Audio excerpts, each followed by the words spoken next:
اللہ تعالیٰ بندوں سے نہیں چاہتا کہ تم صرف نیکی کر لو، بلکہ اللہ چاہتا ہے کہ اس عبادت پر چلتے رہو۔ یہ عجیب و غریب ہمارے لوگوں کے ہاں دین کا ایک تصور چل رہا ہے کہ جیسے رمضان کے بعد کوئی دوسرا رب آ جاتا ہے کہ جس رب کی عبادت کی ضرورت نہیں ہے، لیکن رب کائنات تو رمضان کا بھی وہی ہے، شوال کا بھی وہی ہے، شعبان کا بھی وہی تھا، اور سال کے 12 مہینوں میں بلکہ ہمیشہ سے لے کر ہمیشہ تک وہی ہے۔ تو کیا وجہ ہے کہ اس رب کی عبادات رمضان میں کر کے اس کے بعد چھوڑ دیتے ہیں؟ نفل تو کیا چھوڑنے، فرائض چھوڑے جاتے ہیں۔ وہ 5 فرض نمازیں کہ جس کا قیامت کے دن سب سے پہلے حساب ہے، کہ جس کے بغیر نجات نہیں ہے، کہ جو اس سوال میں فیل ہو گیا وہ فیل ہے، آخری سانس ہے۔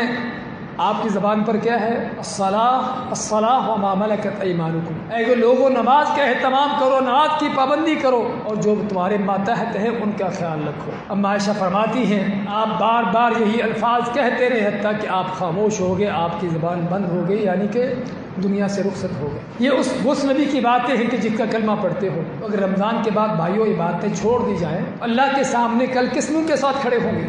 بھائیوں اللہ کا دین مرتے دم تک استقامت کا دین ہے۔